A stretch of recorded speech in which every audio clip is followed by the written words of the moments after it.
Say, what's cracking, YouTube? It's your boy 16 to life, and I'm back like I'm on a parole violation. You're down. Now, for those of y'all that's new to my page, in 1994, I got arrested. I was eventually sentenced to 16 years plus life, and I served 24 years straight in the California prison system. During those times, I accumulated some good stories, some good insights on streets, gangs, things like that. I'm going to share some with y'all today, so let's hop right up into this story. Now, by now, I'm pretty sure we all know that Crip got arrested and was picked up by the feds for ex-felon with a gun. I did a previous story about that, and in my comments, I got a lot of people saying that Crip should have had security, and so I'll give you my opinion about that. Right now, initially there were some reports that he had got caught with a gun and it had a switch on it, and a switch is basically a mechanism that converts a semi-automatic gun into a fully automatic weapon, which of course is illegal. But no, that wasn't the case. So on the last incident, when he got arrested for being an ex-felon in possession of a weapon, unbeknownst to him, due to that arrest, the FBI started building a federal case against him, probably because of his numerous cases of ex-felon being in possession of a firearm. So, you know, of course, when you get convicted of a felony, you lose your rights to legally own a firearm. And so what he had actually, though, is what's known as a ghost gun. A ghost gun basically is a do-it-yourself gun kit where you can buy it and then take the gun home and build the gun yourself. And the illegal thing about possessing something like that is it is untraceable. It has no serial number. And so that's why it's illegal. And so that definitely is part of the reason the feds may have picked the case up as well, right? So he went to court, and it had something to do with the last time he got arrested for a weapon. And when he was in court, at some point, he became aware that the feds were picking the case up. Anytime the feds step in, it's definitely something serious, right? And once the feds stepped in, I believe he realized it was serious as well. And check this video out right here. They're gonna let me out today? More than likely. That's what I've seen. They're trying to switch it to a federal case. Yes. I was going to LA County Jail. No. That's in my head. You know the time of the hearing, I got one more hearing. Yes. How would I know? So they're trying to switch it to a federal case, and they can let me go from there. Now, I don't know if many of you guys paid attention to that, right? The same way I paid attention to it. But what we may have witnessed is one of the first times we've seen C-Mac not use his Crip ebonics. By him being a Crip, which is common practice. This is not something that he initiated. This is something that's been going on for a long time, actually, right? He just may have possibly brought it to the forefront and gave it more visibility than others. But by him being a Crip, when he says words that starts with a B, sometimes he'll eliminate the B and replace it with a C. Also, when he's by him being from 5'5", when he says words, instead of using a 4 or a 2, he'll replace it with a 5. But if you notice in that video, he asked, will I get released today? They're gonna let me out today? He didn't say, will I get released 5 day? Then later on, he said something about they're going to convert the case or something like that to a Fed case. He didn't say they're going to convert 5 case to a Fed case. So I believe that just him realizing the significance of the moment, you know, he didn't have time to use those ebonics, right? And it's a very serious thing, you know, because Crip was out there doing extremely well for himself. You know, he had, like I said in my last video, he found a way to take his 15 minutes of fame and stretch that long, well past 15 minutes. You know, people loved his antics. They loved his shenanigans, the way he talked, some of the things he done. They loved the generosity, the way he would go down there and feed the homeless. So it was a plethora of things that they found intriguing about Crip. And you had many, many people. Of course, it's obvious by looking at the views of his videos. It's obvious of looking at the subscribers that his videos get. So you had many, many people around the world and country take a liking to Crip. And unfortunately, for whatever reason, Crip was unable to realize, hey, you know what? My entertainment side has got bigger than my gang banging side, and it's obviously better and more lucrative, and it was hard for him to step away, right? For some reason, the streets have a intriguing allure to a lot of people. You know, case in point, let's talk about, I believe it was the ex-football player Michael Irving. He exposed his son recently, man. His son is a rapper. And his son's, his son is making these videos rapping about the gangster life that he's living. And his son said, hey, man, his father said, hey, man, you're not no gangster. You grew up in a gated community. And his father went on to talk about the luxurious things he had in his life growing up. And so for whatever reason, this street life sometimes will have a pull to people, right? And especially the people who was really into life, right? And so when I did my last video, I got a lot of people that left comments saying that Crip Mac should have had he should have had security guards, carrying his guns. That way he wouldn't have needed to carry the guns himself, and therefore he would have avoided the charges that he's currently facing. I'm going to give you guys my opinion on that, right? Honestly, Crip Mac walking around with security guards would have definitely been a bad look. And here's why.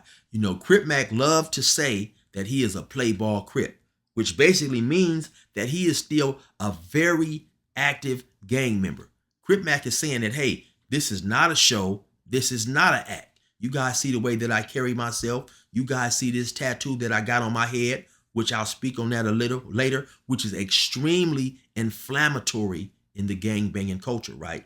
So Crip Mac is saying that, hey, this is not an act. I'm with the business. I'm active. I'm a Crip that play ball, which means that I'm still in the field, which is basically trying to say that I'm out here. I'm with the business. So you couldn't say the type of things that he was saying about other gangs that he didn't get along with. He couldn't diss other gangs in such a disrespectful manner, but then turn around and hire bodyguards for his protection.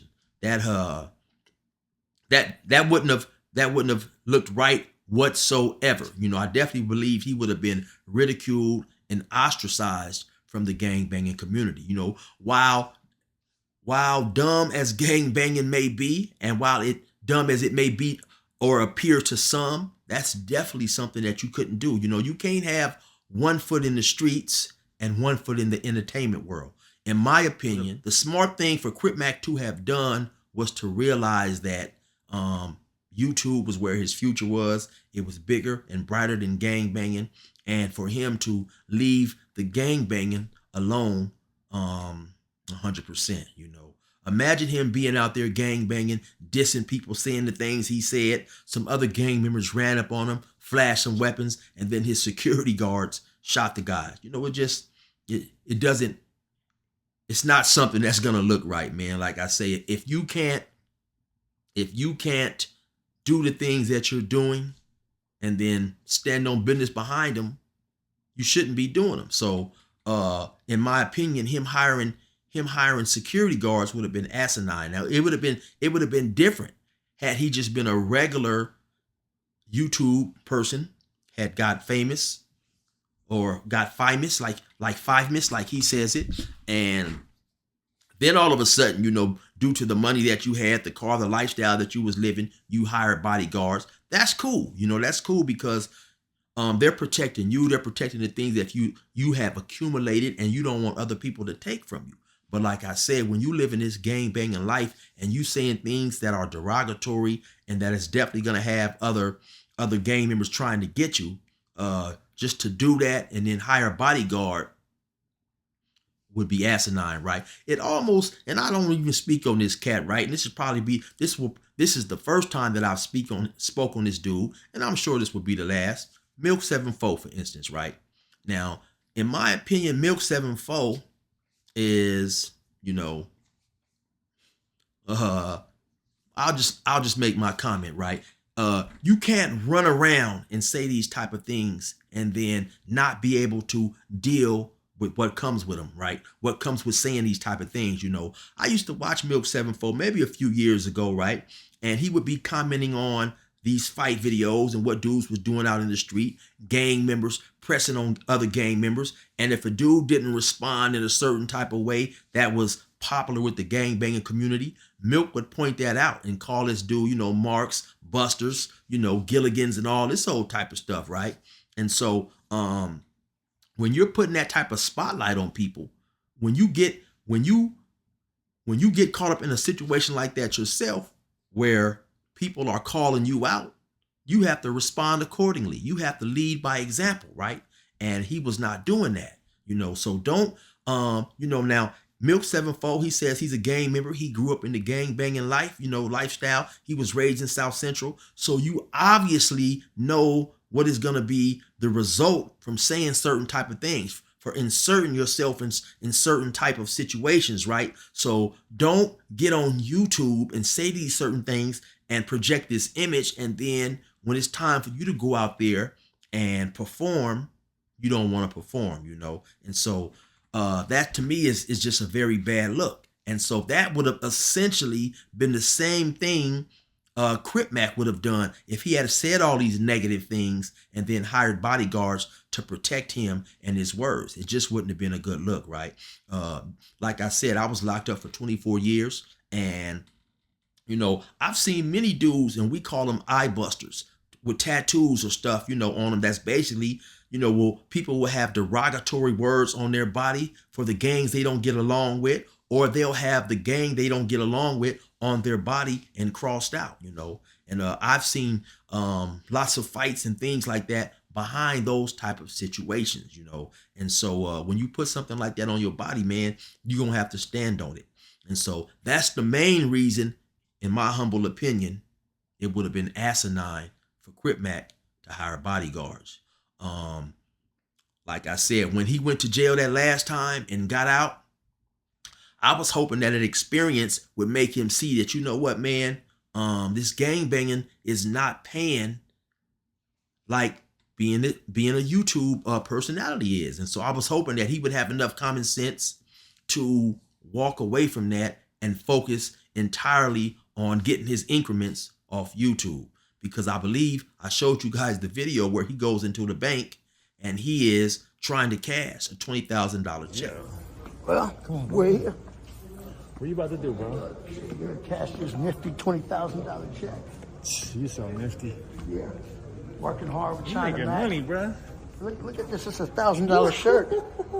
And it's Crip Blue. Clean. So anyway, that's just my humble opinion on why he shouldn't have hired bodyguards, but why he should have just left that lifestyle alone altogether and got his increments. You already know what it is. It's your boy 16 to life. Resume normal program.